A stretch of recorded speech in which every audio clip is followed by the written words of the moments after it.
Picture this. You were winning her without even trying. You had your own life, your own rhythm, your own silence. She admired your focus, your unpredictability, the way you never seemed to need her. But then, something changed. You started caring too much.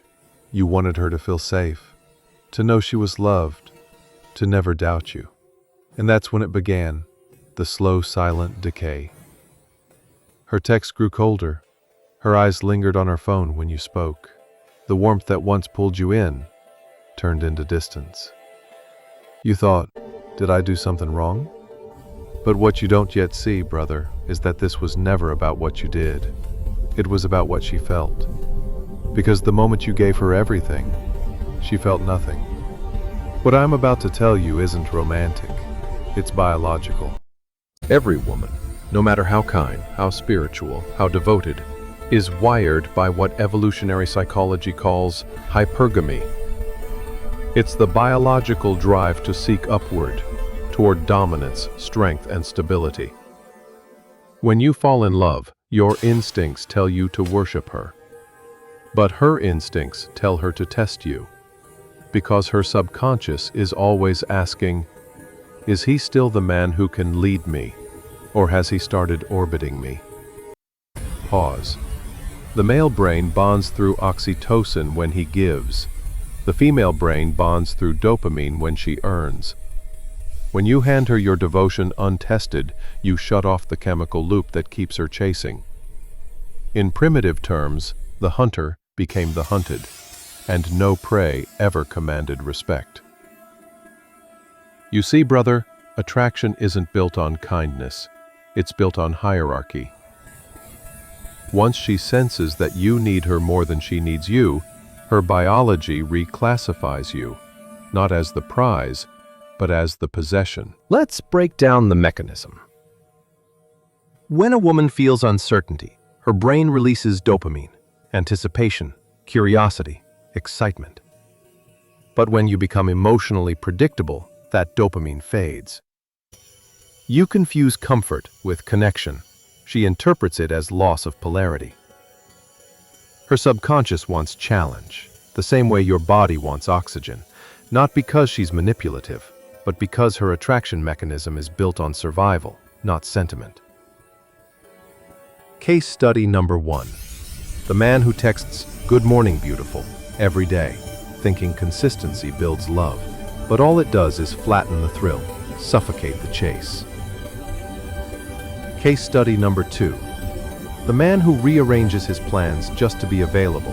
She says she appreciates it, but secretly, she resents the ease. Because instinctively, she doesn't want a man who revolves around her. She wants a man whose orbit she must earn a place in. It's neurological, brother. Attraction dies when the brain's reward system stops receiving novelty. You didn't lose her love, you lost her chemistry. You'll know it's happening when her respect starts leaking through the cracks of her tone. She corrects your jokes. She questions your decisions.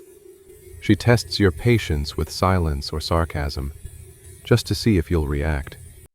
You notice her laugh shifts from admiration to mockery. Her body turns slightly away when you talk. Small tells, but they're all signals of a collapsing polarity. Case study number 3. A man in my circle once said, "I felt like I had to earn back the woman who already belonged to me." That's the paradox. You don't lose her by doing something wrong. You lose her by stopping what first attracted her.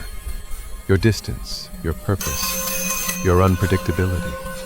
What used to magnetize her, your focus, your mystery, has been replaced by constant reassurance. And that's not love.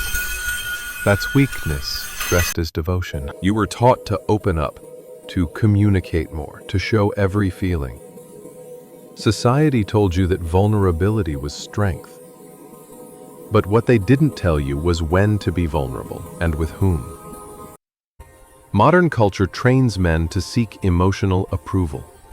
Feminism tells women to be dominant, while media mocks the man who leads. Therapists preach equality and polarity, But biology never signed that contract.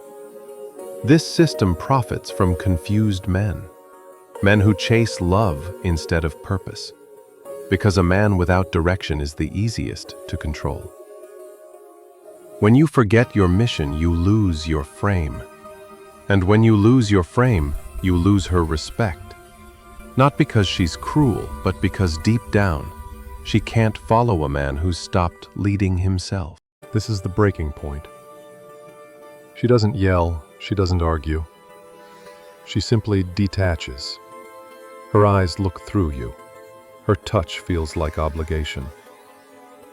You try harder, texts, gifts, promises, but every attempt feels heavier, more desperate. You've become the mirror of her emotions instead of the anchor. And once she senses your emotional dependence, respect dies quietly. That's when she says the words that haunt every man. I just need space. What she means is, I can't look up to you anymore. The collapse isn't a breakup, it's an energetic death. The moment she no longer feels polarity. Here's the truth, brother. Love cannot coexist with dependency. The man who hands over his peace to a woman hands over his power. Every woman respects the man who could walk away, but chooses to stay. Not out of fear, out of strength. Because deep down, she doesn't want your submission. She wants your stability. You thought love was about giving everything. But love, in its truest masculine form, is about giving without losing yourself. Because when you stop needing her validation, that's when she feels it again. Respect, attraction, safety. So what's the path forward? Step 1. Reclaim purpose. Your mission must come before her affection. The man who worships his path will always command respect. Step 2. Master detachment. Detach not from love, but from outcome. Detachment is not emotional coldness, it's psychological control. Step 3. Lead through calm. Masculine energy is silent power, steady, grounded, decisive. When you stop chasing, she starts feeling polarity again. And step 4. Embody sovereignty. You are not her therapist, her savior, or her boy. You are the gravitational center she orbits, because your life, your values, your silence are bigger than her emotions. So listener this, brother. When you master your need for her respect, she'll give it freely again. Not because you begged for it, but because you became the man who no longer needs to.